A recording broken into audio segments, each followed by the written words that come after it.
Hello, our wonderful viewers. Once again, you're welcome to another beautiful episode of your favorite podcast, Democracy Games. And you know how we do it on Democracy Games. We want to teach citizens how to participate in a democracy and actually win this game of democracy. Today, we have very awesome guests. Yeah, you already know Austin Ekwujum, our digital guy, our delectable merits, the mobilizer. And we have someone special in the house today. You know, this guy, when you see him, you just know he's following the money. Anywhere you see him, he's following the money. He's following the money. Alhaji Mukhtar! We're only following what we know. We're just locally looking at the things that will make us follow. And we follow. But we follow the money. Our eyes are on the money. Sure. Today, man, we are following the money. Like I told you, today we'll be discussing citizen-centered budgeting. What does it even mean? Why should citizens be interested in the budgeting process, you know? And what is the impact in the nation building, our economics, our polity, and all of that? We'll be examining these issues today. And I assure you, my guests here are quite capable to delve, to dissect the topic. So we'll start with Mini Mani Mo. Thank you. Let's follow the money. So tell us, boss, citizen-centered budgeting. Right. Why should citizens be interested in budgeting? Actually, what is it? What is it about? Because now we are crying, no money. January Sakpa Day everywhere, but the country is loaded. 26 trillion. Yeah. Why should citizens be interested in this? No, but you know, the first thing that you said about this podcast has to do with democracy. Yeah. And we all know that democracy is about people, right? Democracy is it's a government of the people, by the people, with the people, through the people. That is ideally the meaning I always give democracy. So when we talk about budget is always the want and need of the people of a particular place, right? So if the wants and need of the people is what is said to be a document that is budget, then citizen budget is a budget that shows the projection of people, the want of the people, the needs of the people, and where that particular thing is coming. So I'm being very, not being technical here. As a Mukhtar, if I want to spend something, I just go to the market. I don't have anybody. My girlfriend has her own money. I have my own money. I just go and spend. But as a government, all of us cannot be government. And that's why we choose one person to go there and represent us as a president. And we choose another person to go there and represent us as a senator. We choose another person to go there and represent our constituents as a member House of Reps. Likewise in the sub-national government. So when we talk about citizen budget, it's that process that government gives you that openness to come and say, this is what you require in this your community, this is what you need, this is how you want it to be. Well, you know, sometimes a lot of things happen. Before that, there is what is called participatory governance. Now, participatory governance in the sense that all of us cannot be government, and that's why we send one person, and that one person is to just help us coordinate, right? Coordinate the activities of what happened. Now that person knows how much we generate. We pay the tax. We're taxpayers. So we pay the tax, and it's the tax that is being used to do budget, to put together and say, we're going to do school, we're going to do hospital, we're going to do roads, and what have you. So, but that person might not know everything, and that's why governance is participatory. So the normal thing is to bring that person bring everybody together, right? Sit in one place and do what is called participatory budget town hall meeting, right? Now that town hall meeting is when I will say, we need this particular thing. We need a school. Then the community will confirm that, hey, we really need school in this community. We need school, we need this, we need that. And then someone will say, we need this, we need boreholes, we need road. And when that document is put together, budget has what is called budget cycle. Now, budget cycle is that process where budget starts from somewhere and it ends at that particular place. So from the people, it moved to MDS. So MDS will do what is called budget, will do what is called survey. They will survey and do what is called bills of quantity, where they will put together everything that is needed for that particular thing that people say they want. And if they finish from that MDA, for instance, let's say Ministry of Education, if they finish, they send it to what is called a coordinating body. That is Ministry of Budget and Planning. In state, we call them Budget and State Planning. In federal government, we call them Ministry of Budget and National Planning. Now, when they do that, they are the one that coordinate everything and put it together to form a budget document, and they pass it on to the president. Now, the president as an executive will put together, all of them have put in together, all ministries have put together this. The president will do what is called budget presentation at the National Assembly that brought together the House of Reps and then the House of Senate.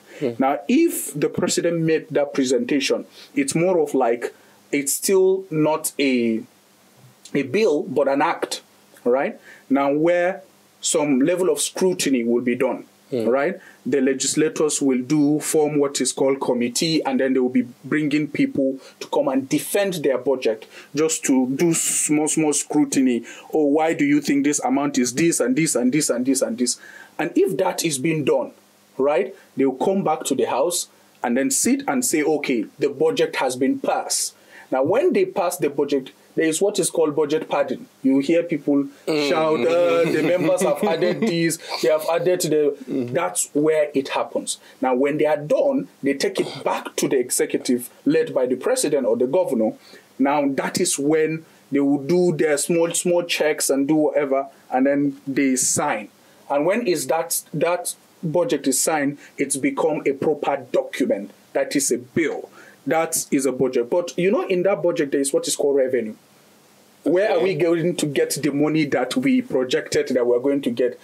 In this, our context, that's when we have the oil revenue, non-oil revenue, privatization in some extent. Sometimes we have budget deficit of a lot of things. I think that's another conversation. And that's how budgets are being formulated. So, in a nutshell, budget is the want and the need of the people that is being piloted by government, that is being introduced by the people. So the document is meant to serve the people, through the people, with the people, and by the people. By the people, for the people. That's budget of the people, by the people, for the people. Through the people. Okay. Interesting. I hope this 36 trillion will reach all of us like that. This is the budget of the people. But there's something you mentioned now, and Mr. Austin, I'd like you to address. He mentioned something about, is it community participatory budget? Is that what you call this? Participatory governance that involves community participatory town hall. I'm not sure. Have you ever witnessed that kind of thing happen where they come to your community and then they ask you, do you need this? Do you need that? Honestly, like a needs assessment. I'm not sure I've ever witnessed that kind of thing in my... Okay, let me speak for my constituency. Maybe it's happening, but I'm not sure I've even heard about it. Right? What are your thoughts? Does this happen? And if it does, what are the challenges to citizens actually making input? Okay, so thank you very much, Orji. I think Mukhtar has laid the foundation, and I think a good place to start is to provide a little bit of background to the conversation. So the budget, it's the importance of the budget cannot be overemphasized. That we should know. And the budget is an instrument of the government, very important instrument of the government. Aside, the Constitution, the budget is almost the second very important instrument of the government. And through that instrumentality of the government, we make appropriations, we make budgetary appropriations, we make expenditures and all that. Now, coming to the question that you asked, Mukhtar said about participatory budgetary process. There has been so many systems of budgetary process in Nigeria that we have employed to ensure that there is citizens' input in the budget and citizens' participation. One, for instance, is the envelope budgeting system. We also have the zero-based budgeting system and all other systems that we've employed. But then something is very, very strategic with what Mukhtar said and the question that you asked.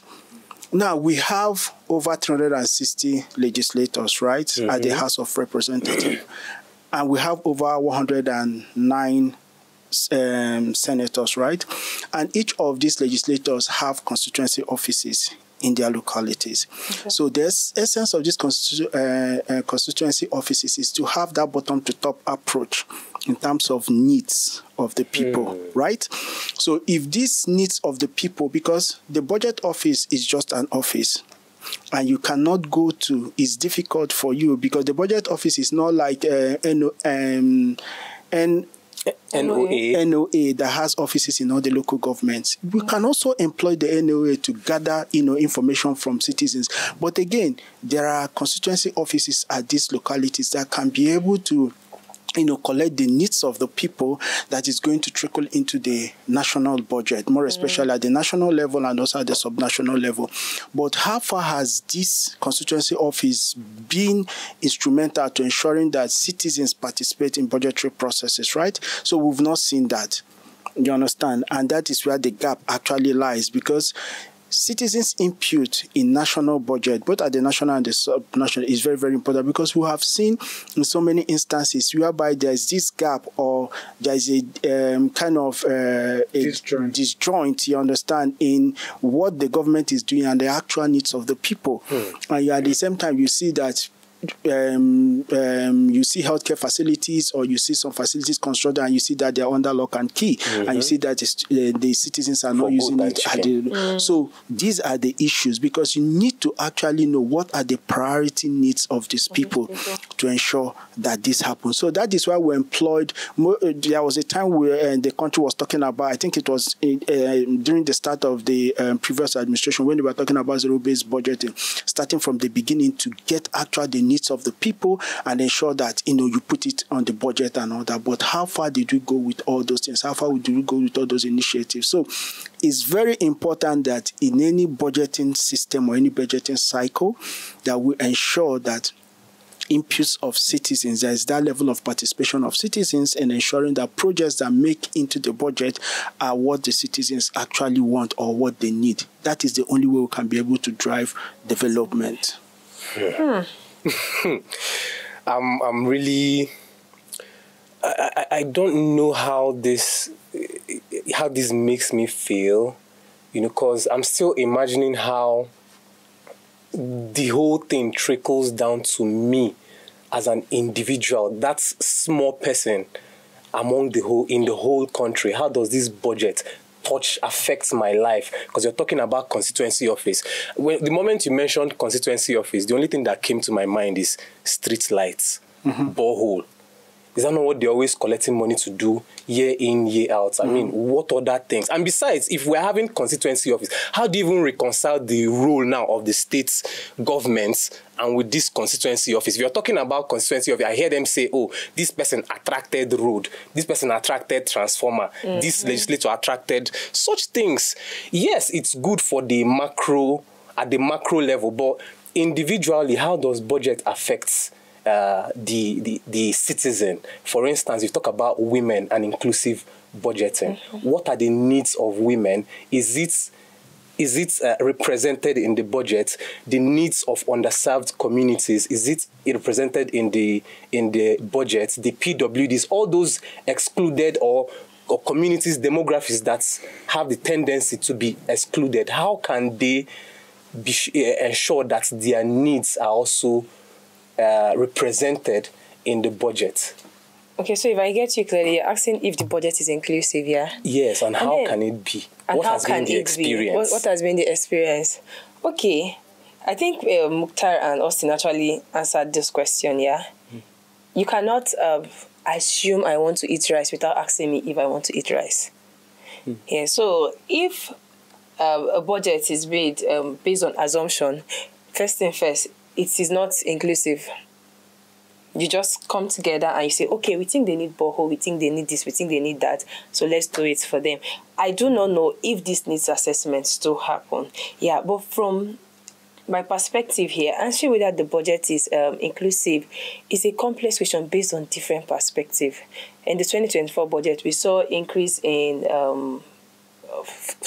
increase in focus for social welfare, infrastructure. By social welfare, I mean education, poverty alleviation schemes, and this is directly, as we assume, it directly benefits those in vulnerable communities. Yeah, but still, the success is hugely dependent on implementation.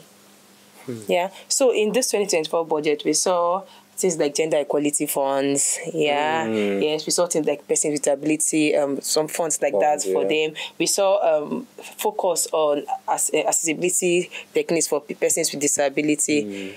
They are good. They are nice. Like Mukhtar said earlier before we started, he said when you talk about empowerment for women, we talk about skill acquisition, learn catering, learn tailoring, give them sewing machine. It always ends there. Who is talking about the girl child education? We are there focus. Budget released a statement on December 11th, and they were like, there was no specific breakdown for this money. We just hear education, this, but no transparency. And if they are not so transparent with this thing, we don't know what they are using this money for specifically, we cannot hold them accountable. Prior to this time, I do not think needs assessments were happening. Yes, we had funds allocated for women empowerment, we had funds allocated for education, but I personally have not really seen huge results based on the funds. Like, you hear billions and trillions, and then you see thousands. I don't know if I'm making sense.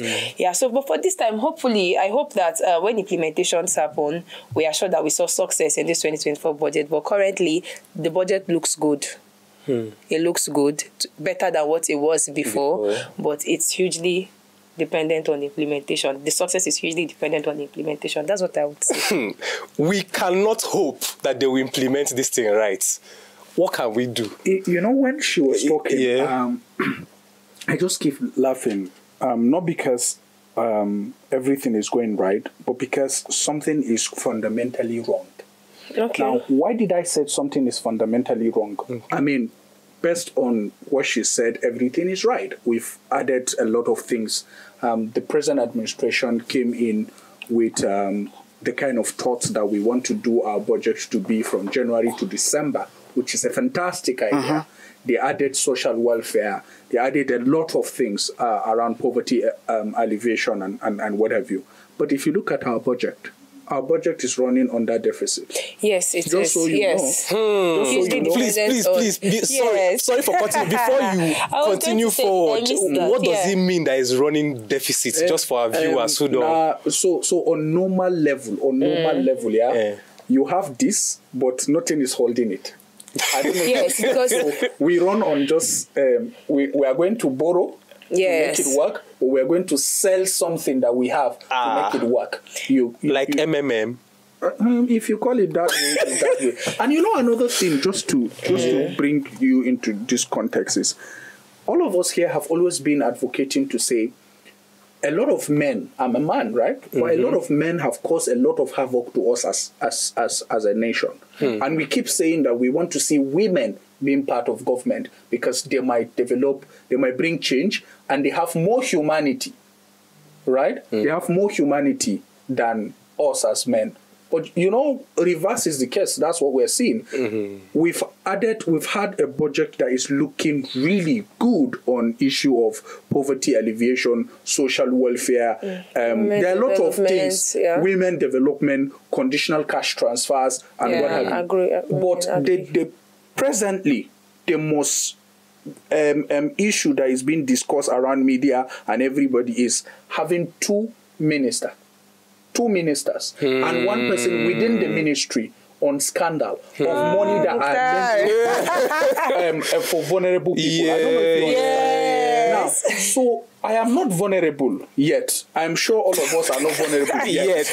You get. But the people that are vulnerable now, that might drag us into the vulnerability, are on their way, because the same money that is meant to be given to them, right, has not been given to them. And another question that listeners need to understand is the list of who is vulnerable is also questionable, because nobody knows what is the criteria that makes you vulnerable. You get how long will you receive that money for you to be out? And if you look at NBS, that's National Bureau of Statistics, around this thing, a lot of people are going through multidimensional poverty, even if you know no English. And they said multidimensional poverty. The English will tell you you're poor in all ramification. All year round, that's how you're poor in. And she mentioned something that stood out. She said something around a lot of issues that has to do with women is skill acquisition center. It's building skill acquisition center, training them and what have you. These women are being trained to produce soap, oil that they cannot use. Your neighbor cannot buy from you. I don't know if you understand. So the reality is, why are we producing that?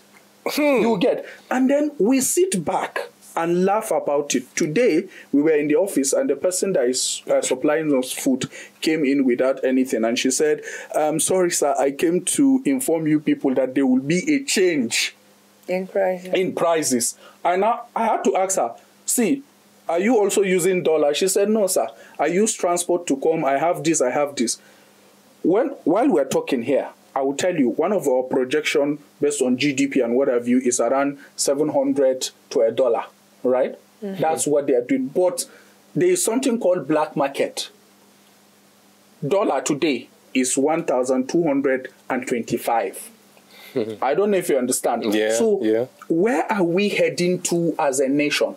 Now, there was at a point, some people talk about palliatives, right? The palliatives were looted because information were not given on how the palliative will be shared. Now, of recent, we had the conversation of bringing subsidy buses and what have you that are doing. Fantastic idea.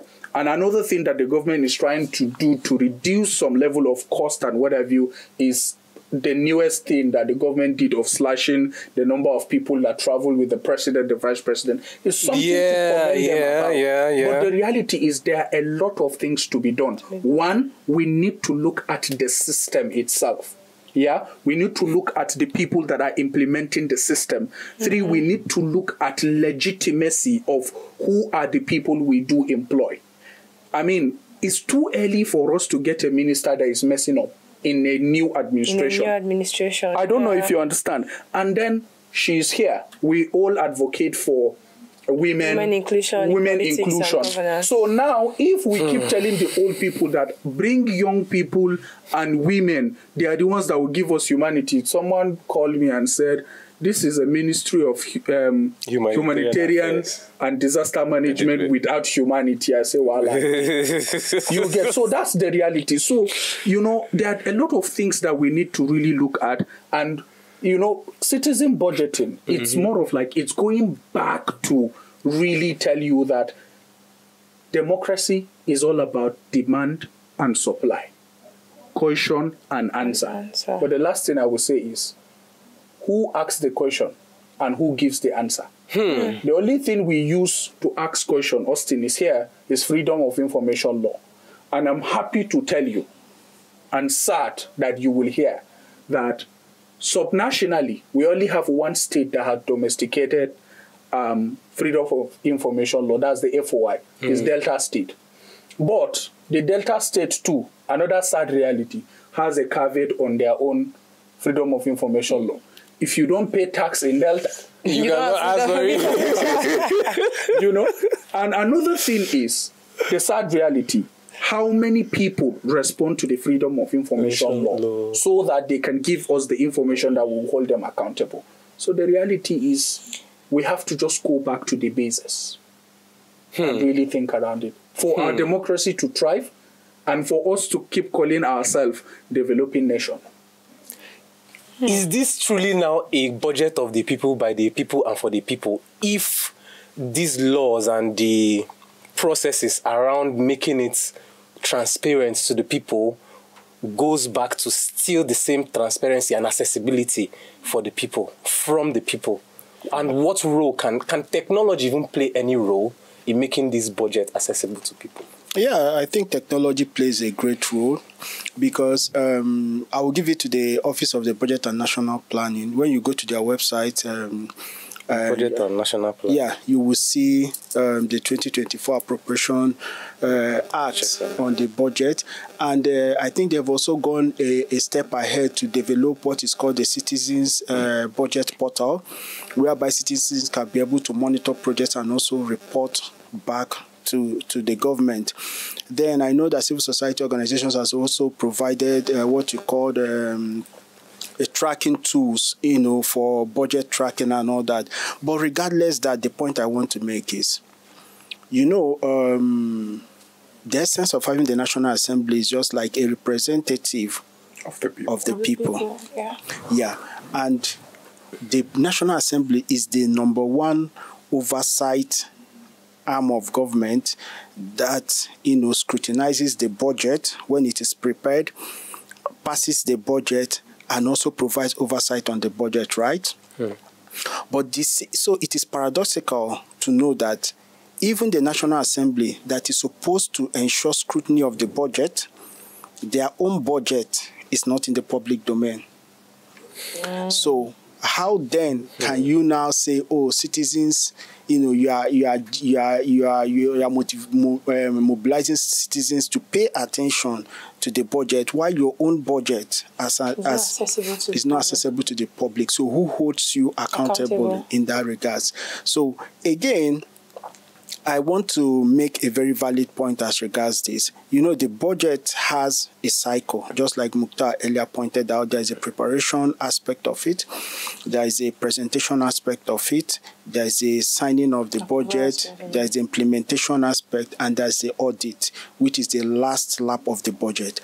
But that last lap of the budget is a part that citizens don't actually pay attention to. And I say that because once budget implementation is done and the budget cycle, elapses, everybody say we are looking at from just 2024 budget and everybody's looking at the 2024, but nobody's asking what is the report of implementation for the 2023 budget. Because you see a lot, and once that is done, citizens stop engaging.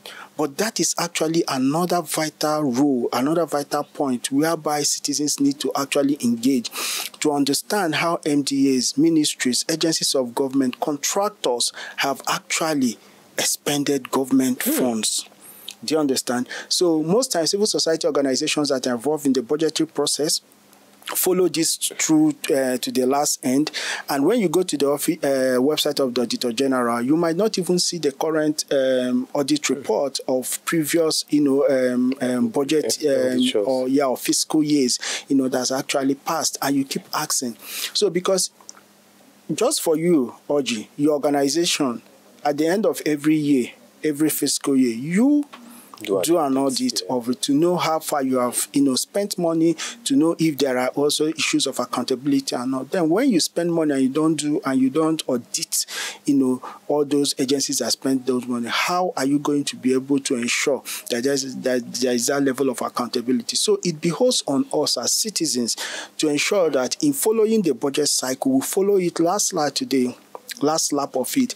And when there are also public hearing from the Public Accounts Committee, it's also important that citizens also engage because, to be fair to them also, they've been able to open their doors to civil society organizations to engage in the process. And when you go to the Public Accounts Committee hearing meetings, what you hear is mind-blowing. You could hear that somebody for 12 years an agency or an institution of government has not audited their account. And yet he are still receiving money every year to spend. So you keep spending. The other one that we had that they said the man, got blind or so, so many, excuses. And you see all those things kind of happen. So I still suggest that citizens should be able to pay attention to the entire budget process, follow it to the end, and ensure that we scrutinize and provide the necessary oversight that is required, in the entire budgetary process. So I think that's actually one way to embrace our civic responsibilities, following up with these things. Because I, for one, have not thought about that. I needed to be so involved in auditing the whole budgeting issues. But now, listening to both Mukhtar and Austin, it's actually my responsibility. And I think young persons like me out there should take it upon themselves. So like, okay, let's get involved and let's know what's happening. And instead of paying so much attention to the budget, the already made budget, the 2024 budget, now can we start talking about the 2023 budget? How did you spend the money? Yeah, I know it can be, I don't want to say it's going to be a waste of time, because when Austin was talking, I wanted to ask, so if we follow up now and you find out that it's not even coherent, it's not tallying, what will happen? Will anybody be punished? People, do they really get? Yeah. So let me cut in there. So what the Public Accounts Committee do is to take the report of the Auditor General. They now call a public hearing of those institutions of government that were listed that has defaulted on the audit report. They now ask them questions. Why this? They look at their audit report. So at the end of the day, the Public Accounts Committee produces their own report that they send to the executive for enforcement, because the National Assembly does not have that power for enforcement, because the enforcing agencies of government lies with the executives. So the executive has to take up that report of the Public Accounts Committee to enforce, to discipline those agencies of government or the CEOs of those organizations. But what we see in recent time is just, you had the experience of Off Your Mic and the rest of them. So all those things, at the end of the day, it ends up like it's just ceremonial. You do it and we go. Do you understand? At the end of the day, how far has the executive picked up that report, and how far has citizens also engaged to ensure that people that have defaulted, agencies of government that have defaulted, are punished or are made, either to, for us as civil society organizations, if you misappropriate money, you are asked to refund the money. Mukhtar, at least you can corroborate that. You are asked to refund the money. So by the time we begin to find that that inroad into ensuring that there are deterrents and people who default are able to be held accountable, we will now ensure that public funds should be spent judiciously, and you don't just spend, because when you look at the budget most times, because see, if we don't take the audit process serious, that is why when you look at the budget, you'll be seeing frivolous items, and unclear items. Somebody will budget something and call it one thing and use it for another thing. At the end of the day, you see that, the thing blows up and they say, this person embezzled money and this person. Because when they insert all those items into the budget, they are looking for a way to pull it out at the end of the day. But if the audit process takes place, you understand what that money was actually used for. You are talking about skill acquisition, gender budgeting and all those things. At the end of the day, it's through the audit that you can understand how far these things were used, how far these things were implemented, because the Auditor General has that responsibility to send auditors to all those places to check, the implementation of audit. It's their duty as auditors to, to take that process. You need to see the way, if you go to these public offices, when they say auditors are coming, the auditors, they're always running around as if there's something to cover. I want to ask, there's a tweet you read before we started. Can you bring that up? Okay, yes, that's way.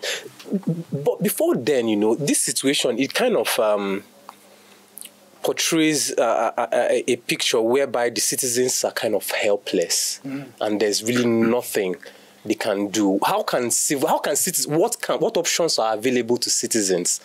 What's the role of civil society, and what's the global trend in addressing all these anomalies? Are they also workable in Nigeria? So first of all, for us in the civil society space, one of the things we've been trying to do is to change attitude, behavior of the people in government. Now, that is more of like advocacy on policy influencing, developing policy influencing strategies for them to understand that these things you're doing is not the best practice, right? But it's involved process. We can be doing it for a couple of years, but the changes might not come. But we are seeing the changes. Changes in the sense that we've been at the forefront with the Accountant General, like trying to advocate for the passage of the Accountant General, Auditor General's bill. And then we've been advocating for having to have a budget that is a 1 calendar year. Starts from January and it ends in December, like what we have now. You know, the president submitted 27.2 trillion, and then when they were submitting it back, they added 1.2 billion as the trillion, and then it's now 28 point something. So it's a step in the right direction that we're having January to December kind of project, and then now we're looking at how we can level of have people to be part of governance.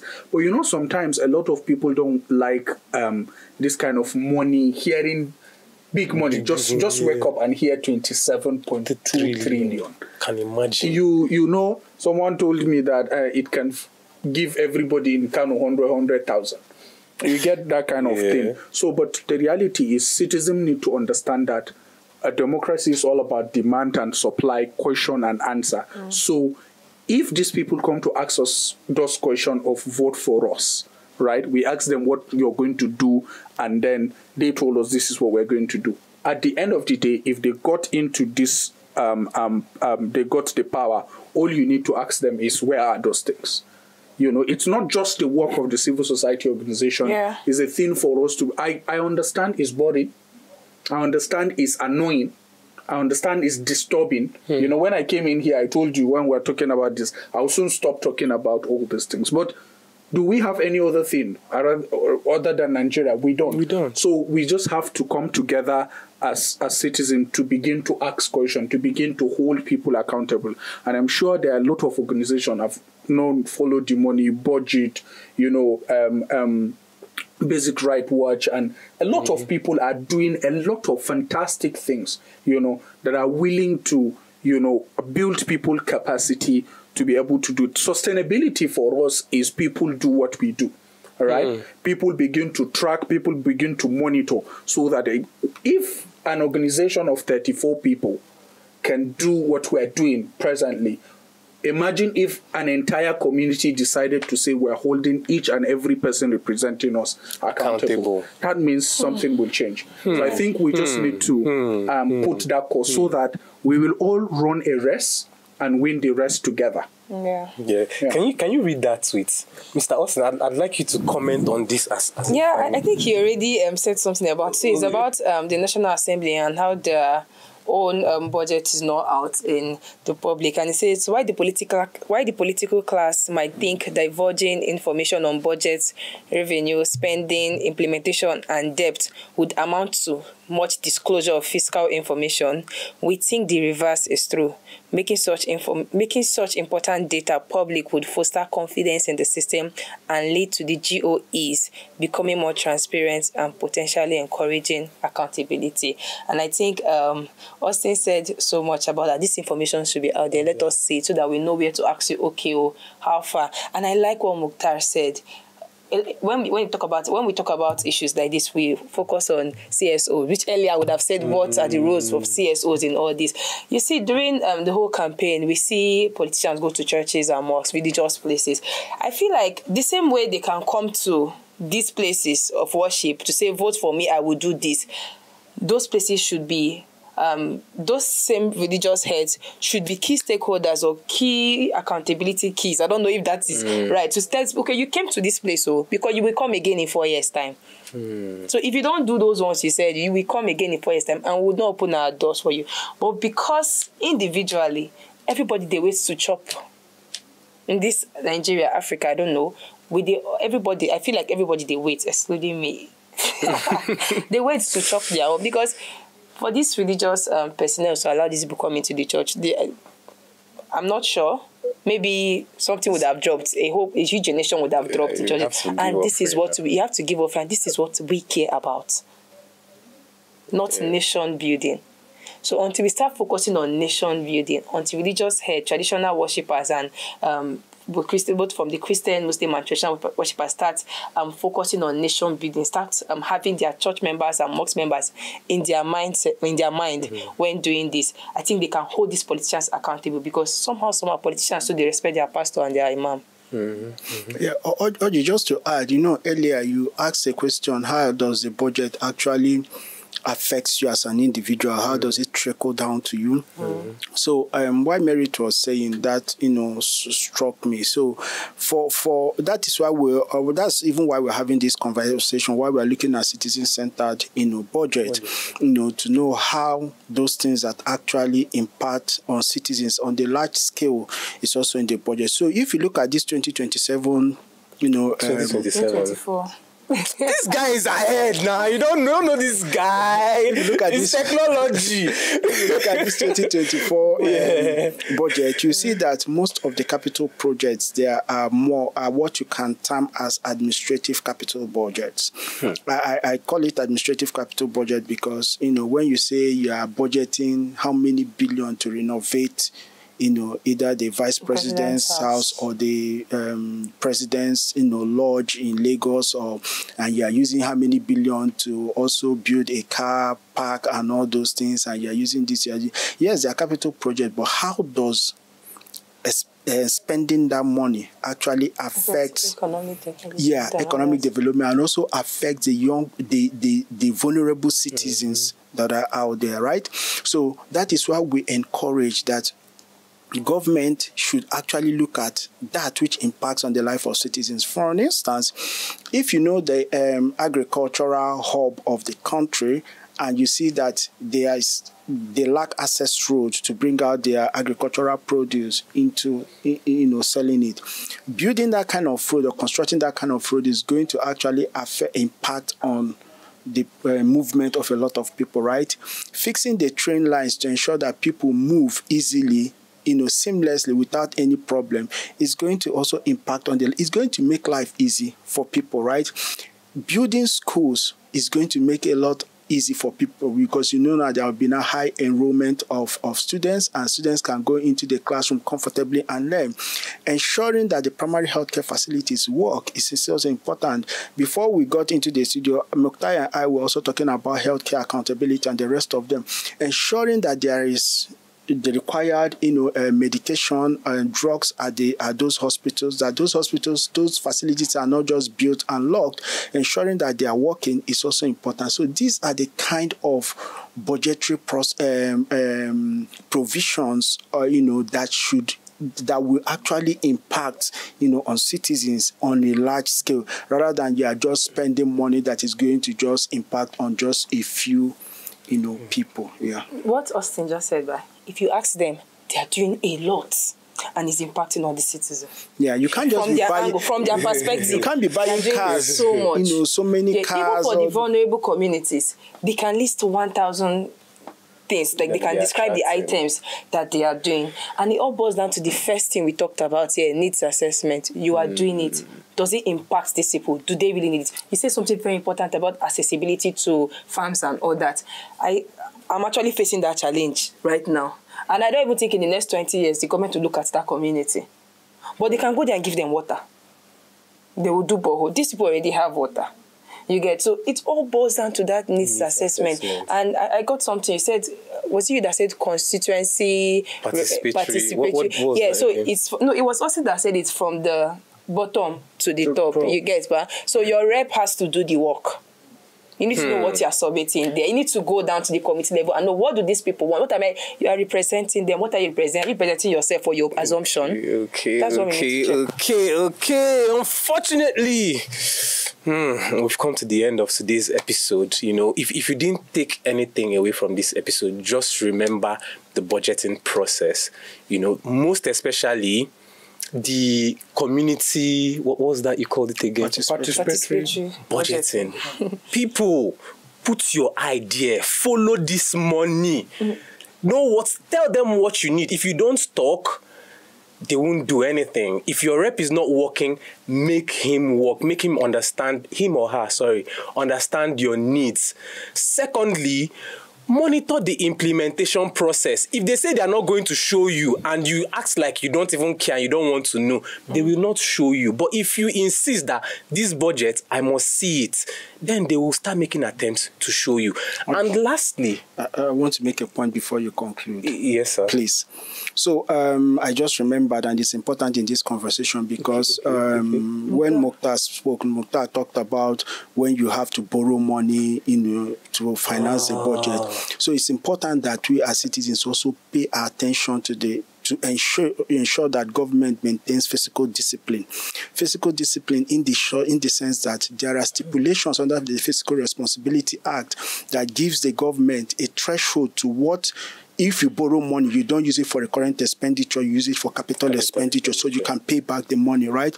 But in some instances, we see that money is being borrowed and it is used for recurrent, expenditure. When you say you borrow to consume instead of borrowing to invest, all those kind of things. And then there's also threshold, even with the conversation around ways and means, and taking advanced loans from the central bank and all that. There are thresholds, so we should ensure that it is the responsibility of citizens. If not, you see, government will keep on violating those fiscal responsibility acts. So it's the responsibility of citizens also to be aware of these things and put their eye on it. Right. Thank you. Thank you so much. This is the much we can take. But remember, a democracy cannot develop faster than the people know how to function in a democracy.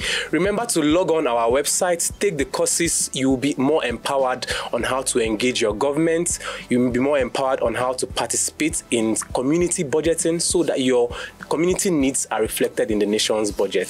Thank you so much. And once again, I'm your host, Orji. See you next week on another episode of Democracy Games, where we teach the citizens how to win in the game of democracy. Ta-da!